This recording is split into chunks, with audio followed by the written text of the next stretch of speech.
A comparison of ways of life in an AC city and an LIDC city. AC stands for Advanced Country Cities such as Bristol or London, and LIDC stands for Low Income Developing Country City such as Lagos in Nigeria or Nairobi in Kenya. Now, let's start by looking where the two cities that we're studying are found. We're looking at Birmingham in the UK and we're looking at Lagos in Nigeria.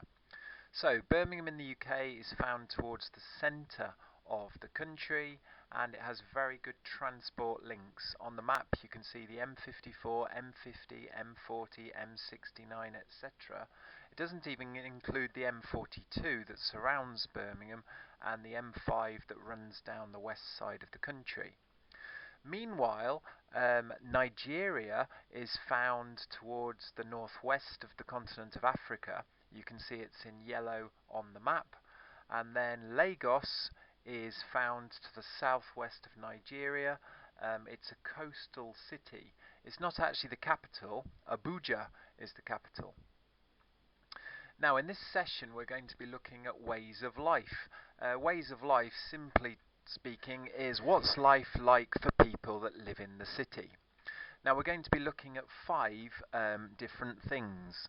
Housing, we're going to be looking at ethnicity, we're going to be looking at culture, which is the history and traditions of people. We're going to be looking at what people do in their free time, and then also how people use up resources. So, let's start with the first one, which is housing. Birmingham is a city of contrasts. From one point of view, you've got people in Sutton-Four-Oaks living in really large detached houses with huge gardens and beautiful views of the countryside. At the same time, we've got people living in small terraced houses in Spark Hill. Now, these were the workers' houses that the workers used to live in during the 1800s during the Industrial Revolution. So there we have it, a huge contrast in housing. Meanwhile, in Lagos, richer people live in gated communities or city centre flats. Poorer people live in slums, and amazingly, 2/3 of the people living in Lagos are living in slums like the ones that you can see at the bottom. Now, Lagos actually has 21 million people, so 2/3 is 14 million people living in those slums. Let's move on to ethnicity. Let's start with Birmingham. Birmingham has a very high ethnic diversity. Some areas have a high proportion of people from one ethnic background.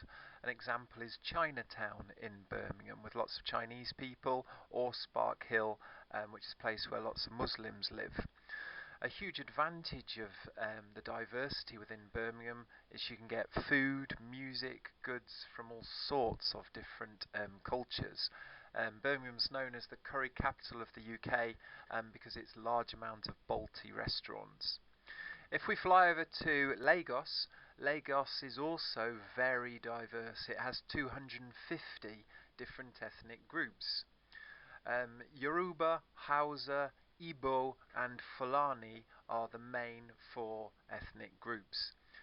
Again, it can cause tension such as between Christians and Muslims. Let's zoom on. If we look at the culture of the different cities, culture means history and tradition. So if we zoom over to Birmingham, we have all sorts of venues that give people a chance to express their traditions. The NIA, which is the National Indoor Arena, and the NEC host pop concerts, shows and events. Symphony Hall is famous for classical concerts. The German Christmas market has many stalls. You can see in the top left picture there's often ice skating that occurs at Christmas time as well. So these venues you can see are a chance for Birmingham to express its culture. Meanwhile, heading over to Lagos,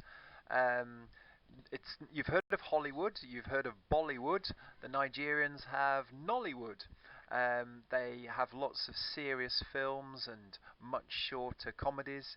If you get a chance, type into YouTube Mark Angel comedies. His comedies tend to be about 5 minutes long, and they're very entertaining.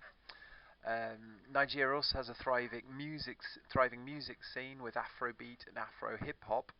And then the pictures at the bottom show how Lagos culture is changing to reflect Western styles.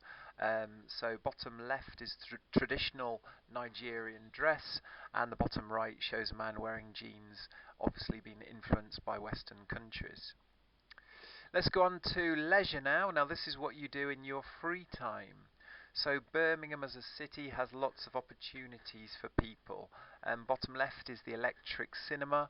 It has large parks such as Cannon Hill Park that people can go for free to enjoy. And if we go to the top, we've got amazing shopping centres such as the Bullring.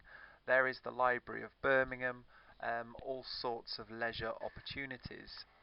Meanwhile, in Lagos, don't forget the country is so much warmer and hotter, and so they have lots of outside entertainment. We might have parties inside, they may well have street parties or pool parties. Like other cities, they love night clubbing. They have festivals. You can see at the top Lagos Street Food Festival in July. And shopping, lots of it is outdoor. They have outdoor fruit markets, outdoor veg markets, again to reflect the hotter temperatures. We now move on to consumption. Consumption is the using up of resources. Here's a fact for you. Birmingham consumes 1 million tonnes of food each year. Now, given the fact there's 1.1 million people in the city, people are consuming almost a tonne of food each year. So a huge amount of resources are being used up. Meanwhile, if we go over to Lagos, similar, using up huge amounts of resources, especially as the city and the country gets wealthier, people have got more money and they can afford to go out and buy. Here's a fact. Lagos is responsible for using half of all the electricity in Nigeria. And if you look at the man at the top of the picture, you can see sometimes the electricity grid is a little bit higgledy-piggledy.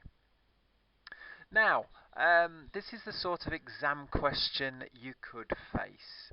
So it says, examine how ways of life vary between one LIDC and one AC city.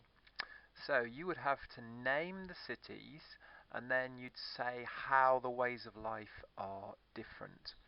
Now I'm going to put a model answer onto the screen and just chat through why this would be good. So let's start. There are the names of our cities, Lagos in Nigeria and Birmingham in the UK. And then this is the start of an answer that I think I would write. I've started by writing about housing, and then I've written the first few words for ethnicity. If this was the exam, you'd want to write about at least 2 or 3 of the 5 different categories that we've looked at in this PowerPoint. So let's just go through. Housing in the 2 cities is similar from the point of view that there are richer areas and poorer areas in both cities. Birmingham has lines of terraced housing in Spark Hill that were built for workers during the Industrial Revolution. A complete contrast is Sutton-Four-Oaks, where large detached houses with spacious gardens are found close to the countryside. Meanwhile, richer residents in Lagos live in apartments or gated communities, such as on Banana Island, and poorer residents live in slums. A total contrast between the cities is the proportion of richer to poorer residents. 2/3 of the residents of Lagos, or 14 million people, live in the slums without access to electricity, sanitation, health services, or reliable sources of food and water. Ethnicity also varies between the 2 cities, and I would keep on writing about ethnicity, and then I might even write about a third one as well. The reason this is a good answer is, firstly, we've used precise facts, such as 14 million people, or quoting the name Sutton-Four-Oaks and Banana Island. Also, it's explained quite well, and the ideas are developed. We haven't just said people live in gated communities, we've said such as on Banana Island. I hope this helps. That's it for now.